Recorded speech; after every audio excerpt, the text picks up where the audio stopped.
What's up, everybody? Happy Friday. Hope all you're having a great day.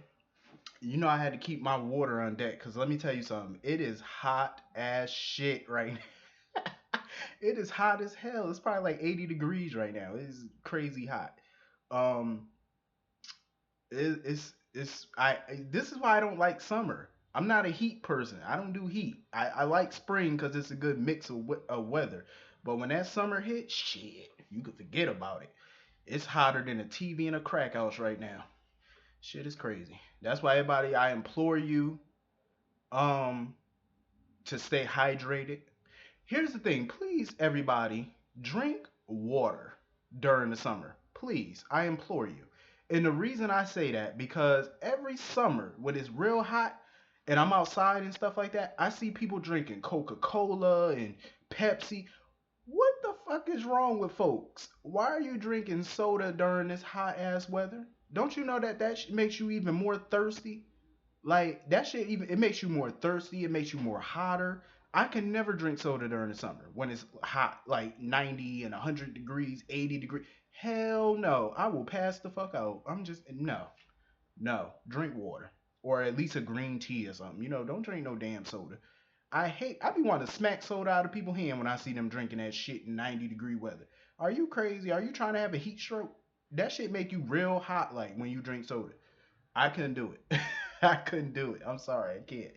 Um so anyway, I think some people might be getting their wish. I don't know.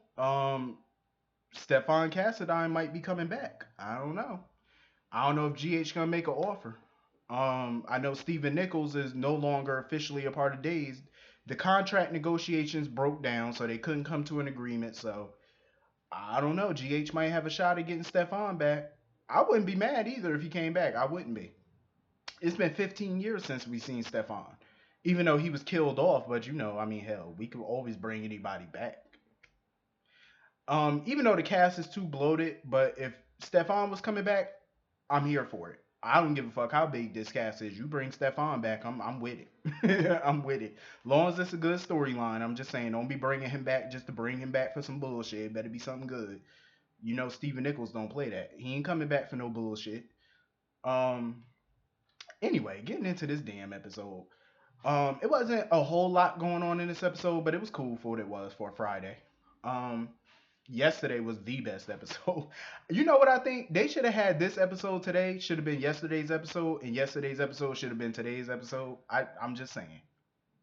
I'm just saying. It would have been better for a cliffhanger Friday. I'm just, at least during the weekend, people got something to think about and look forward to Monday. I'm just saying. Might wanted to switch that one out, but anyway, they still got Peter tied to this guy. They still got Peter tied to this fucking bed. Like, has this man pissed and shitted on himself yet? I'm just saying. And then Dr. Obrecht, I remember a few days ago, I think it was last week, Dr. Obrecht was eating a sandwich, a barbecue rib sandwich or something like that, and his face. First of all, I just want to say, first of all, that was grimy. Second of all, how the hell he got to be funky? I'm just saying, he got to be stinking. How the hell do you eat such a good sandwich like that near a stink person? I would lose my appetite. I wouldn't even want to eat it. I would just either give it to him or just throw that bitch out or something or put it in the refrigerator or something because that's just nasty. I mean that's just me. I can't eat around funky people or something nasty. I can't. I lose my appetite. I start no no no. I don't know how she must got a strong stomach. I'm just saying. You got a strong stomach to be doing all that because I know his ass got to be stinking. I'm just saying like to be laying there. Get that man some change of clothes and a shot. I mean, I can understand why they're not untying him because he could overpower them. Nina, Dr. O, he could, he's a man, not saying women are weak or nothing, but he has the strength to overpower them. Maybe not the strength anymore. Shit, he been tied to that bed for a month.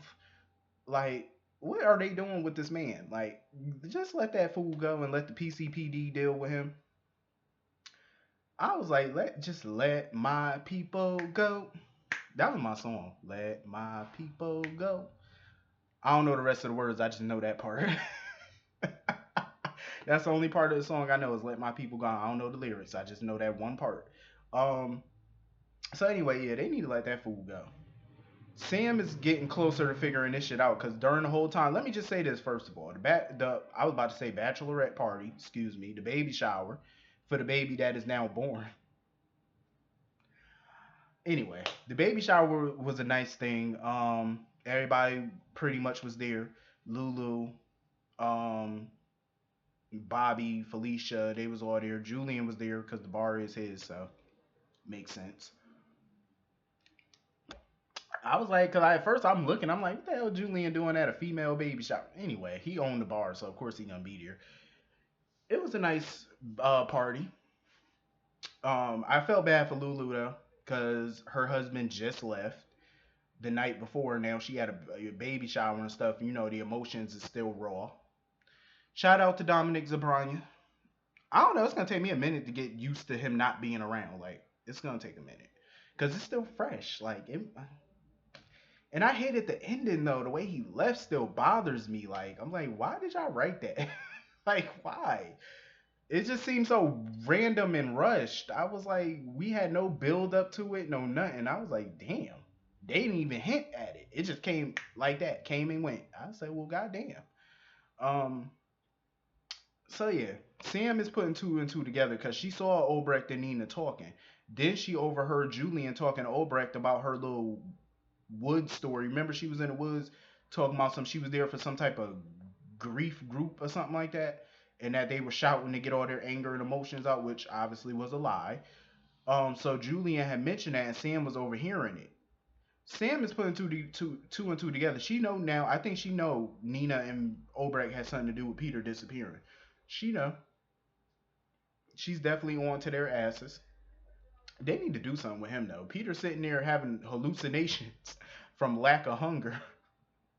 He's sitting there hallucinating that Maxie was in the room with him, and he talking about he want to be a better person and yada yada yada yada. Who cares? Um, Maxie was asking Jordan about Peter. Of course, the PCPD don't have no leads on Peter. I'm surprised Jordan could even find her gun and badge. I'm just saying, like the PCPD is just incompetent. Um, I felt a little bad for Spinelli today because did you see the look on his face when he found out that Sam had a new detective agency, a new PI business with Curtis, and he wasn't included in it? I felt bad for him because he was like, "Ain't this about a bitch?" Like you done started a whole new PI business. I ain't get no heads up about it or not. I'm like, damn, Sam couldn't call and give him a heads up before he came to town. I said, well, goddamn, some friend you are, Sam. Shit. Um, but he's still gonna be a consultant with them or whatever. Um, I can understand Spinelli being a little skeptical about this whole Carly shit or whatever, but Jason was just letting him know like Carly can't handle being up in that spot. Like he got to get her out ASAP. Like she's not gonna be able to handle that shit. And they found the flyer because Sam had a contact at the PCPD, so she got the flyer for them, the little Chinese flyer that had the invisible ink on the back. So they were able to get the words to appear back on the flyer. So now Jason felt like he got proof. I mean, I wouldn't call that proof because it doesn't prove that Nell wrote it. I'm just saying, like, yeah, you got proof that she was telling the truth, that Carly was telling the truth, that there were words on the flyer, but you still ain't got no proof on Nell though. Nell's still gonna skate on that because you still ain't got proof that she wrote the shit. So it's like, yeah, I gotta come a little harder than that. Gotta come better than that. Um. So anyway, Carly up in there talking to Kevin or whatever, just letting him know her history with Jason and whatnot. I do not trust Kevin now, and it saddens me to say it, but I feel like something fishy is going on. And the fact that he told Carly to ignore the person next door that kept tapping and stuff like that on the wall, I said no, it's some real fuckery going on here, and I don't believe that that's really Kevin. Either that's not really Kevin, or Kevin was brainwashed or some shit. Something fishy is definitely going on up in here. I know it. I can sense it. Something is it's some fuck shit going on. Carly, she need to watch her back because some drama is about to unfold, and Kevin is at the center of it. I know it, and it saddens me to say it, but this ain't Kevin. I think I'm more convinced now than ever. This ain't Kevin. No. Mm-mm. because he been acting shady for the last few months. And it's funny because the way Kevin been acting lately, I've been ignoring it, thinking, oh, it's just, something, but I couldn't really put my finger on it. And everybody kept commenting and telling me, yeah, he's been acting weird or whatever, but I just been, rationalizing it and stuff like that. But now it's like I can't really ignore it. I can't ignore it. Before I was all up in denial and shit, because Kevin is one of my favorites, so I'm like I'm in denial. But I'm like now, yeah, he's definitely it's coming out more now that he weird as fuck. Like he's acting very, very odd, and I can't wait for this to unfold because it's gonna be some fuckery. So anyway, Liz was getting a text from her friend Terry from her childhood, who apparently was a man. They were 12 years old or whatever until they were besties or whatever until she moved to Port Charles or whatever. So Drew is apparently gonna be Franco's best man. I guess Drew is officially drinking the Franco Kool Aid. Whatever. I don't really care. Franco got to have some type of friends. I mean, Kiki and Ava, I think, and Elizabeth were like literally the only friends he really has. So I guess they had to throw in a little male friend or whatever, and I guess Drew fits the bill since I guess Franco saved him and he saved Franco, so whatever. I ain't mad at it. I mean, I know some people gonna say, well, he being disloyal to Sam or whatever because of what um Franco did to Sam. I ain't got no opinions on that. For that, I just don't. It's like it's whatever. Like if he gonna be his best man, he gonna be his best man. I'm conflicted on the whole thing because it's like I get what everybody's gonna say about this whole thing because I've seen the message boards and stuff, and people were saying, "Oh, it's kind of disloyal to Drew to be cool with Franco after what Franco did to Sam." I get that. Oh, trust me, I get it. But due to the circumstances of Sam and Drew right about now, I mean, it's kind of a loophole in a way because they are getting a divorce or whatever. And Spinelli was cheesing like a fucking Cheshire cat when Jason told him Sam and Drew were divorced. I said, Spinelli, get that damn smile off your face. He's so petty. Like, I was like, get that goddamn smile off your face. What you so happy about? Talking about we gonna get the old Sam back. Y'all need to stop that old Sam shit. Sam is Sam. It ain't no difference. She is who she is. Shit. I ain't mad at it. I was before because the way she was treating Jason when he came back, I was like, yeah, that's some bullshit. She was treating him like he was just an annoyance or something, which irritated the shit out of me. So anyway, Elizabeth got the shock of her life when somebody knocked on her door, and guess who it was? Terry. But this time, she's a woman. I'm kind of liking that they're bringing the whole transgender thing to light on this show because it's current. You know what I'm saying? That's the one thing I do like about GH right now, for the most part, is they're current. You know what I'm saying? They're doing modern things. Stuff that's happening in the world today. That's a hot topic today, and I'm liking that they're doing it because I think it's dope.